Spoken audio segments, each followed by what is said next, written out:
So welcome to the homestay academy. कई सारे लोग हमसे क्वेरी करते हैं एयरबीएनबी का बिजनेस कैसे करना है, ऑलरेडी कर रहे हैं बट सही से नहीं हो रहा है। तो उनमें से कुछ क्वेरीज को आंसर करने की कोशिश करते हैं।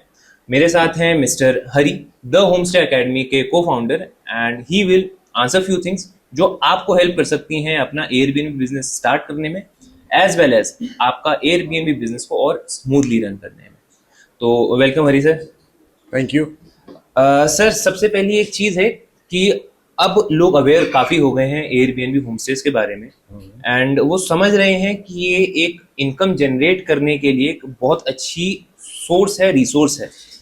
तो कई सारे लोग ये पूछते हैं कि हम ऑलरेडी एक जॉब कर रहे हैं, क्या हम जॉब करते करते एयरबीएनबी या होमस्टे रन कर सकते हैं? अगर कर सकते हैं तो कैसे कर सकते हैं और क्या चीज़ों का ध्यान रखना है? डेफिनेटली एयरबीएनबी या होमस्टेज या पर से शॉर्ट टर्म रेंटल्स इंडिया में आपको ऐसी अपॉर्चुनिटीज अब देता है। जैसे कोरोना के बाद हमने देखा कि भाई सिंगल इनकम सोर्स जो है काफ़ी नहीं है, बिल्कुल, क्योंकि हमारी लाइफस्टाइल उस तरीके की हो गई है, या बोले कि किसी भी चीज़ में सिक्योरिटी नहीं रही। तो ऐसे में आपको कहीं ना कहीं पैरेलली अपने जॉब के साथ जो आप बिजनेस कर रहे हैं या उसके साथ भी अगर कोई छोटा बिजनेस कर रहे हैं, बड़ा बिजनेस कर रहे हैं, तो पैरेलली ऐसे पैसिव इनकम के सोर्सेज आपके होने चाहिए जो कि आपको पैरेलल इनकम जनरेट करके दे। तो उसके लिए क्या कर सकते हैं, एयरबीएनबी होमस्टेज ऐसे प्लेटफॉर्म्स हैं जो बहुत ज़्यादा इनिशियली डेफिनेटली बहुत सारे एसओपीज और वो सब क्रिएट करने पड़ते हैं, बट विद टाइम आप अगर ये सारी चीज़ें स्मूथली कर लें तो अपने जॉब के साथ, अपने एग्जिस्टिंग बिजनेस के साथ ये सारी चीज़ें कर सकते हैं। ठीक है। और ऐसा कोई ज़रूरी नहीं है कि पर्टिकुलरली, जैसे वो मिथ होता है कि टूरिस्टिक प्लेसेस ही होने चाहिए आज किसी भी लोकेशन से, क्योंकि ट्रैवल इतना बढ़ गया है और वैरायटी के ट्रैवल है। खाली वैसा नहीं है पहले जैसा कि भाई अपने फैमिली के साथ या कोई ग्रुप बना के खाली किसी पर्टिकुलर रिलीजियस प्लेस पे या फिर घूमने या हॉलीडेज मनाने जाते थे। आज नॉर्मल बिजनेस ट्रैवलर्स या जस्ट फॉर गेट अवे लोग जा रहे हैं। फ्रेंड्स ग्रुप अपने आप में क्या कहते हैं उसको, एक वीकेंड नाइट आउट लेता है। सो इस तरीके की चीज़ें होने लगी हैं। सो उसके लिए हर एक लोकेशन पे आपके पास अपॉर्चुनिटीज जो है अवेलेबल हो गई है। द होमस्टे एकेडमी मेरे ख्याल से 100 होस्ट के आसपास को होस्ट कर रहा है 100 होस्ट के साथ। तो कई ऐसे लोग भी होंगे जो ऑलरेडी जॉब कर रहे हैं एंड एयरबीएनबी वगैरह रन कर रहे हो, तो उनकी कुछ स्टोरीज की उन्हें क्या डिफिकल्टी आई थी, द होमस्टे एकेडमी ने कैसे कुछ इश्यूज जो थे वो रिजॉल्व करे, और कैसे जो व्यूअर्स हैं वो भी कुछ सीख के वो इश्यूज को रिजॉल्व कर सकते हैं। द होमस्टे एकेडमी बेसिकली है ही इसी पर्सपेक्टिव से, एक ऐसे इंक्लूसिव कम्युनिटी बनाई जाए जो कि हैंड होल्ड करे, और मेन मोटो है हमारा कि एम्पावरिंग द होस्ट। बिल्कुल, होस्ट को उस पर्टिकुलरली जैसे एक डायरेक्टली समझ में आ जाएगा कि जैसे हमारे जो हिंदू डेटीज होते हैं उनके अलग अलग आर्म्स होते हैं, दिखाया जाता है। और खास करके जो घर की महिलाएं होती हैं, वुमेन पावर जिसको कहा जाता है, तो उस तरीके के 10 आर्म्स एक साथ अलग अलग डायरेक्शन से वो काम कर रही होती है कि भाई सुबह खाना भी बनाना है, बच्चों की देखभाल भी करनी है, एक ओवरऑल एक ऑरा भी क्रिएट करके रखना है। देन इस जो वर्किंग वुमेन्स हैं वो बाहर जा करके फिर ऑफिस में काम कर रही हैं। सो जो वो 10 हाथ वाला काम है एग्जैक्टली उस तरीके की चीज़ों को देखते हुए, पर्टिकुलरली इस तरीके के 10 हाथ एक साथ सेम एक इंसान किस तरीके से स्मूथली रन कर पाता है।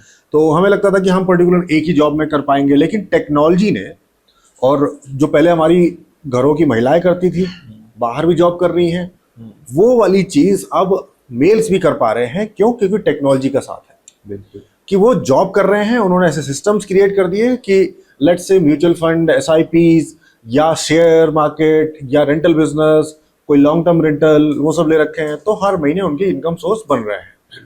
उसके साथ साथ एक बिजनेस और पैसिव इनकम जनरेट करने के लिए एयरबीएनबी उन्होंने स्टार्ट कर दिया। उससे उनकी ब्रांड बिल्डिंग हुई, बिजनेस का सेंस डेवलप हुआ, और साथ में उनको अपनी जॉब भी नहीं छोड़नी पड़ी। सो डेफिनेटली एक सेम टाइम पे अलग अलग हाथ उनके जो है एंगेज रहते हैं, लेकिन इजी हो गया टेक्नोलॉजी के साथ से। सो इस तरह की स्टोरीज हमारी इवॉल्व हो रही हैं। जैसे नोएडा के हमारे एक जो है एस्टेब्लिश्ड होस्ट हैं, उन्होंने बहुत सारे अपार्टमेंट्स रन किए। स्लोली स्टार्ट किया उन्होंने 2 अपार्टमेंट से। वो बहुत ही एक सीनियर मैनेजर हैं अकाउंट्स डिपार्टमेंट में, एक एमएनसी के साथ काम करते हैं, और पैरेलली उन्होंने ये बिजनेस स्टार्ट किया। उनका खुद का जो है लॉन्ग टर्म रेंटल्स भी हैं, कुछ कमर्शियल स्पेसेस भी हैं, लेकिन ये जो है कैश फ्लो देता है।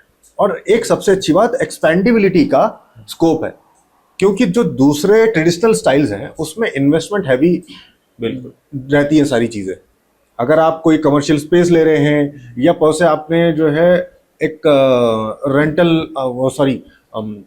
अपार्टमेंट परचेज किया और उसको रेंट पे दे दिया, definitely that is also a passive income source, लेकिन उसमें लाखों आपके लग रहे हैं और वहां पे एंगेज है वो लाखों रुपए, फिर जाकर के आपको पर मंथ बेसिस पे आपको पैसे आ रहे हैं।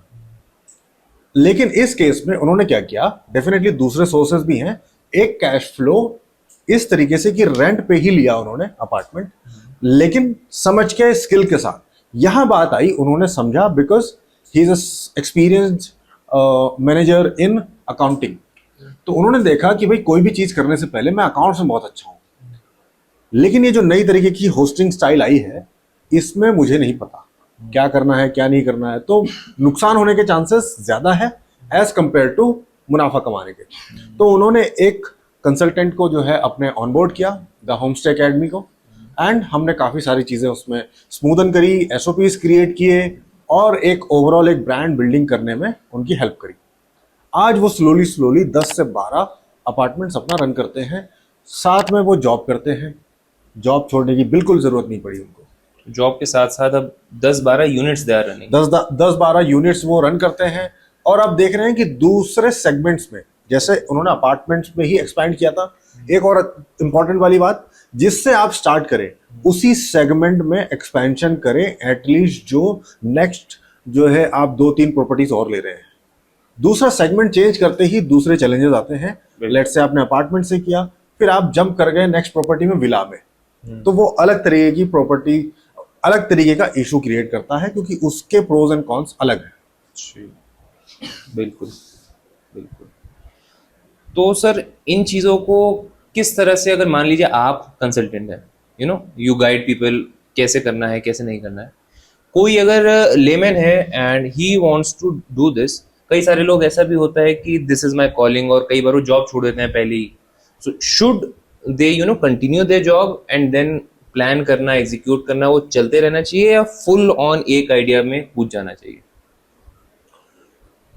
डेफिनेटली अगर जो बेसिकली होता क्या है, जैसे अगर थोड़ा सा मैथोलॉजी या फिर खास करके हिंदुस्तानी कल्चर को अगर किसी ने समझा है, इसमें 4 चीज़ों की बात की गई है। सबसे पहला है धर्म, मैं रिलीजन की बात नहीं कर रहा, धर्म मतलब जो सही है। सेकंड आता है अर्थ, है ना, पहला होता है धर्म, सेकंड आता है अर्थ। अर्थ मतलब पैसा, क्योंकि आप भौतिक वर्ल्ड में रह रहे हैं, तो भौतिक वर्ल्ड में जीने के लिए और प्रोग्रेस करने के लिए आपको चाहिए पैसा। तीसरा आता है काम, कि ओवरऑल जो आप करना चाहते हैं या आप इच्छुक है जिस चीज के, या एक भौतिक रिक्वायरमेंट जिस चीजों को लेकर के, कि मुझे कामना है इस चीज को पाने की, ये करने की, वो आता है फिर तीसरे स्टेज में। फिर चौथे स्टेज में आता है जब आपने सारा कुछ पा लिया, वो आता है मोक्ष। ओके, ठीक है। तो सबसे पहला स्टेज, कभी भी कोई भी चीज करें, देखें कि भाई किसी को उससे नुकसान ना हो, तो वो हमेशा सत्य के साथ रहेगा और धर्मयुक्त रहेगा।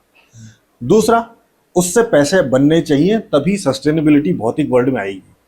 मैं डेफिनेटली क्या कहते हैं उसको, इस चीज के ना खिलाफ हूं ना साथ हूं कि भाई मुझे फ्री में कुछ करना है, लेकिन फ्री वाली चीजें आप सस्टेनेबल वे में नहीं कर सकते, क्योंकि कल को भी देना है उसे। तो वो आप एक खजाना अगर भरे हुए हैं तो खाली होता जाएगा, वो दोबारा से साइकिल होनी चाहिए कैश फ्लो वाला। इसीलिए कहते हैं कि फ्री वाली चीज लंबी नहीं चल पाती। तो डेफिनेटली आप करना चाहते हैं और करिए, लेकिन अगर आप उसको सस्टेनेबल वे में करना चाहते हैं तो वो जो बिजनेस है वो खुद पैसे जनरेट करना चाहिए। बिल्कुल ठीक है।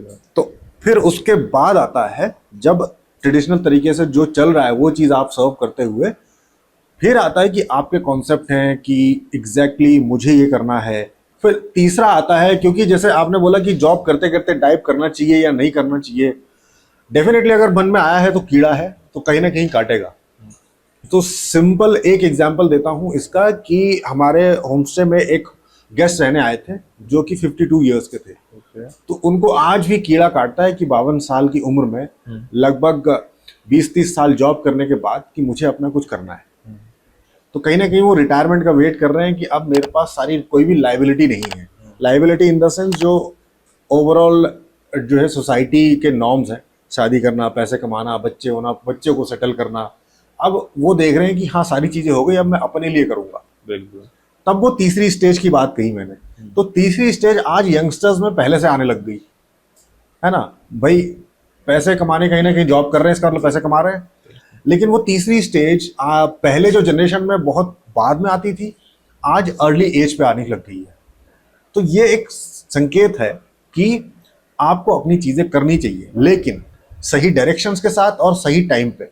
उसके लिए आप कंसल्टेशंस लीजिए जो भी इर्द गिर्द है या प्रॉपर उस फील्ड के हैं कि आपके लिए वो स्किल सेट अभी रिक्वायर्ड है या तैयार है, नहीं है, कब कूदना चाहिए, वो ज़्यादा इंपॉर्टेंट है। जैसे खाना क्या खाना चाहिए उससे ज़्यादा इंपॉर्टेंट है कब खाना चाहिए। तो सिंपल सा आंसर है इसका कि आपको डेफिनेटली करना चाहिए, लेकिन कब करना चाहिए वो एनालाइज करने के बाद। रिस्क एपेटाइट लीजिए एटलीस्ट 3 साल का, जिसको कहते हैं जापानीज में भी at least stick to a single stone for 3 years। कि भाई कोई भी चीज कर रहे हो ना, मिनिमम 3 साल वो करना ही पड़ेगा। क्योंकि पहले साल, दूसरे साल, तीसरे साल तब जाकर के तय होता है कि आप सच में उस चीज के लिए है कि नहीं। 1 साल करा और फिर लग रहा है कि रिजल्ट नहीं आ रहा, तो डेफिनेटली तो उसका जर्नी का प्रोसेस है। तो 3 साल एटलीस्ट मन बना के आना कोई भी चीज के लिए, नॉट जस्ट होम स्टे और एयरबीएनबी, एनी फील्ड। बिल्कुल। तब पूछना चाहिए किसी भी यंगस्टर्स को, या चाहे वो दिल से यंग है, 60 साल के हैं, 70 साल के हैं, कोई भी हो, तो वो 3 साल की जर्नी मिनिमम लेनी पड़ेगी। बिल्कुल। पहले एनालाइज करें, प्लान करें और तब डिसीजन बनाएं। That's good. अच्छा सर, ये बहुत क्वेरीज भी आते हैं, मैसेजेस भी आते हैं कि लिस्टिंग बंद हो गई, अनलिस्ट हो गया, स्ट्राइक आ गई, मेजरली क्योंकि कुछ पॉलिसी का इशू है, कुछ पॉलिसी ब्रेक हुई है।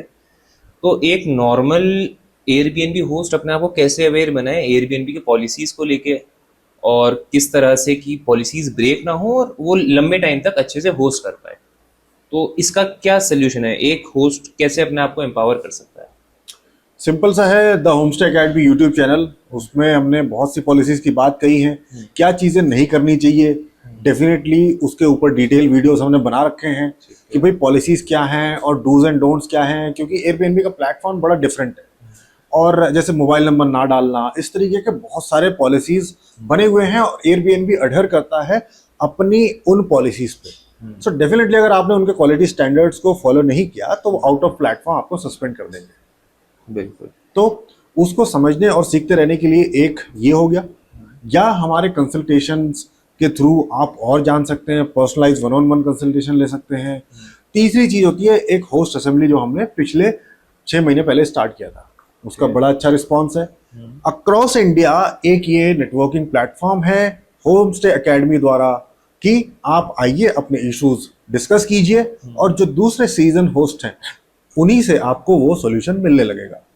तो उसको जानने समझने के लिए डेफिनेटली कहाँ पता लगेगा, ये कब होता है, ये हम टाइम टू टाइम अपने इंस्टाग्राम चैनल, अपने यूट्यूब चैनल, अपने लिंक्डइन प्लेटफॉर्म्स, सब जगह इन्फॉर्म करते रहते हैं कि इन डेट्स पे होने वाला है। जैसे अभी जुलाई में हमने 26 जुलाई को ऑर्गेनाइज किया था। ओके। और बहुत सारे होस्ट जो नया शुरू करना चाह रहे हैं या पुराने हैं जो पॉलिसीज को लेकर के दिक्कत में है, जीएसटी को लेकर के कंफ्यूजन है, कंसल्टेशन दूसरे पर्सपेक्टिव में भी चाहिए, ऑपरेशंस में इशू आ रहा है, रेवेन्यूज नहीं बढ़ रहे हैं, तो ये सारे चीज़ों का एक कलेक्टिव वे में एक कम्युनिटी हमने बनाई है जो एक दूसरे को सुलझाने में मदद करती है।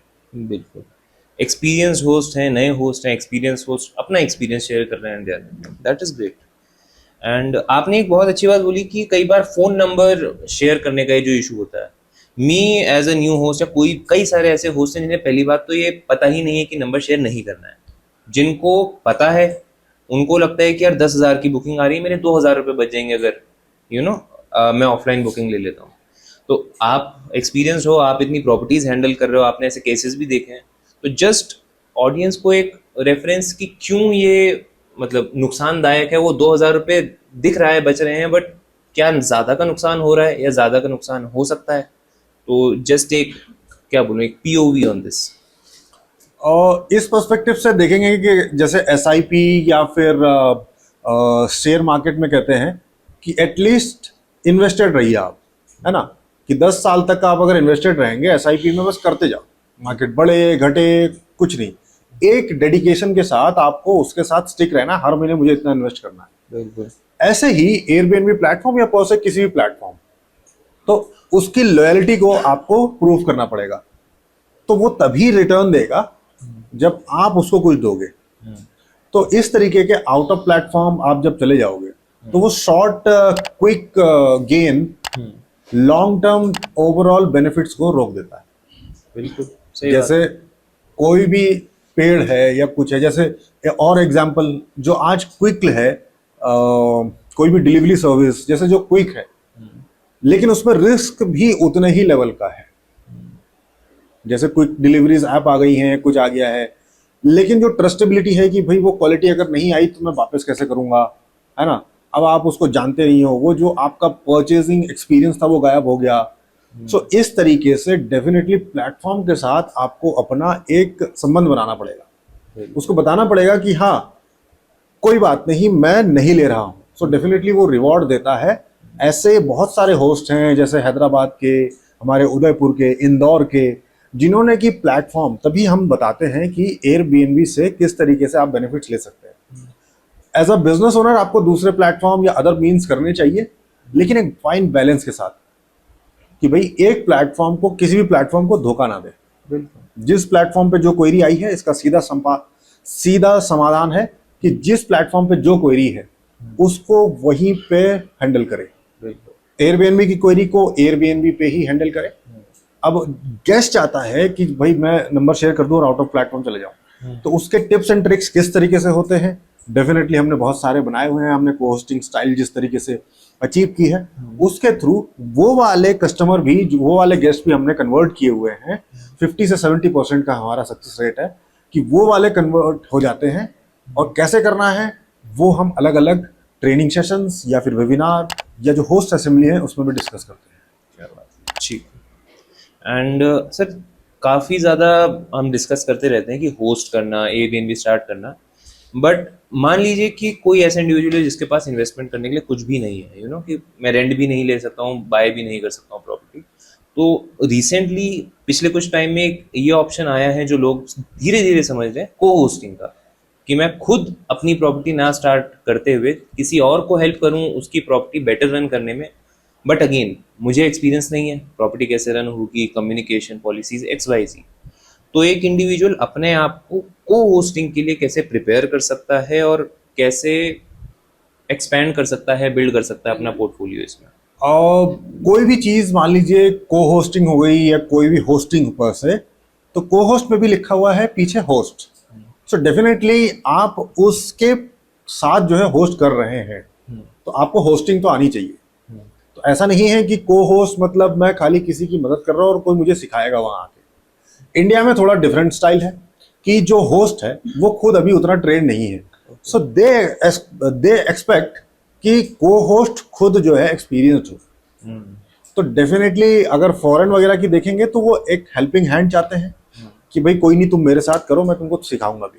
लेकिन इंडिया में वो खुद अलग अलग प्रोफेशन में बिजी है। कोई लॉयर है, कोई सीए है हमारे, कोई अलग नौकरियों में है, कोई डिजिटल मीडिया में है, अलग अलग फील्ड में सब लोग हैं।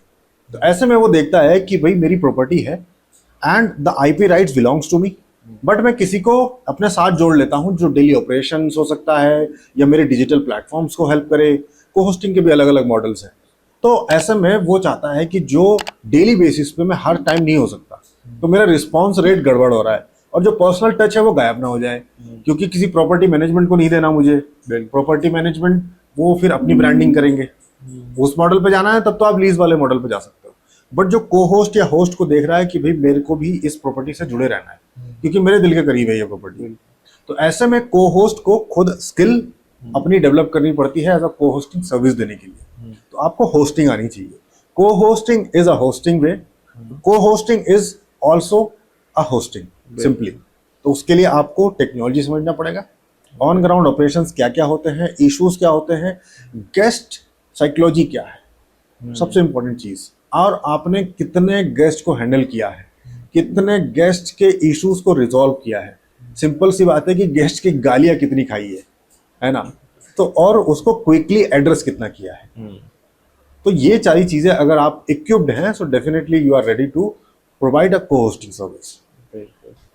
और मोस्टली जो अलग प्लेटफॉर्म से हैं या जो यंगस्टर्स हैं वो सीखना समझना चाहते हैं, तो कहाँ से सीखें, क्योंकि किसी डायरेक्टली होस्ट के पास जाएंगे तो उनके पास खुद समय नहीं है, वो आपको कहाँ से सिखाएंगे, और वो खुद अभी नए हैं इस फील्ड में।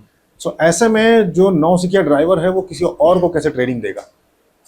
तो होमस्टे एकेडमी से आप जुड़ सकते हैं। और बहुत से प्रोग्राम्स है को होस्टिंग रिलेटेड भी हैं, अपनी स्किल्स एनहांस कीजिए, अलग अलग मॉडल्स के साथ सीखिए समझिए, और बाद में हमारे को होस्टिंग नेटवर्क को भी ज्वाइन कर सकते हैं। अदरवाइज इंडिपेंडेंटली भी काम कर सकते हैं, बिल्कुल, और अपने एरिया में अपना को होस्टिंग बिजनेस क्रिएट कर सकते हैं। सो आई होप आप लोगों के काफ़ी सारी जो क्वेरीज हैं वो सॉल्व हुई हों। बाकी if there are other queries, आपके कुछ डाउट्स हैं, बिजनेस कैसे होता है क्या नहीं है, XYZ कुछ भी, तो आप नीचे कमेंट्स में अपनी क्वेरीज डाल सकते हैं। And if you want to connect with the homestay academy team, तो नीचे आपको नंबर भी मिलेगा, you can connect with the team. Take care.